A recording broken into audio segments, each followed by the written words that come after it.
നിങ്ങൾ ഇതുവരെ എവിടെയായിരുന്നു? ഞാൻ നിങ്ങളെ എവിടെയൊക്കെ തപ്പി. ഞങ്ങള് തടി തപ്പി വന്നതല്ലേ? നിങ്ങൾക്ക് എന്തിനാ തടി? വടക്കേപ്പുറത്തൊരു നല്ല തടി കിടപ്പുണ്ട്, മാഞ്ചിയം. അത് പറ്റുമോ നോക്കുക. മാഞ്ചിയത്തെ പറ്റി ആടിനെ പറ്റി എന്തെങ്കിലും പറഞ്ഞാൽ നിന്നെ കഴുത്തിയാൻ പറ്റും. സ്റ്റേജ് കെട്ടാനാണെങ്കിൽ നല്ല മുള്ളുള്ള മുരുക്കിന്റെ തടി ഉണ്ടല്ലോ, അതുപോലെ. മുരുക്ക് ആ തടിയല്ല, ഞങ്ങളുടെ തടി അപകടത്തിലാന്നാ പറഞ്ഞു. വേഗം പറ. ഗീതുവിടെ? ഗീതു മോൾ അകത്തുണ്ട്. ഗീതു, ഗീതു, ഗീതു, ഗീതു, ഗീതു. ഗീതുവിന്റെ ബന്ധുക്കൾ ഞങ്ങൾ കേട്ടല്ലോ. വേൾഡ് കപ്പിൽ ഫുട്ബോൾ തട്ടുമ്പോൾ തട്ടി കളിച്ചത്.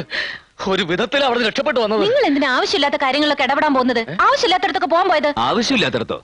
ഗീതുവിന്റെ ബന്ധുക്കൾ എന്ന് പറയുമ്പോ ഇപ്പൊ എന്റെയും കൂടി ബന്ധുക്കളല്ലേ? അതെ.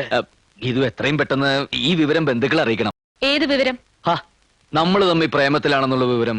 ഇനി അതെന്തിനാ മറച്ചു വെക്കുന്നത്? താൻ എന്താ പറഞ്ഞത്? നമ്മൾ തമ്മിൽ പ്രേമോ? അതെ. ഈ വിവരം ഒന്നും ഇനിയിപ്പോ ബന്ധുക്കളെ ആരെ അറിയിക്കാൻ നിൽക്കണ്ട. ഗീതുവിന്റെ ബന്ധുക്കളൊക്കെ വെറും ചെറ്റകളാ. അതുകൊണ്ട് ആദ്യം നമുക്ക് കല്യാണം നടത്താം. എന്തേ?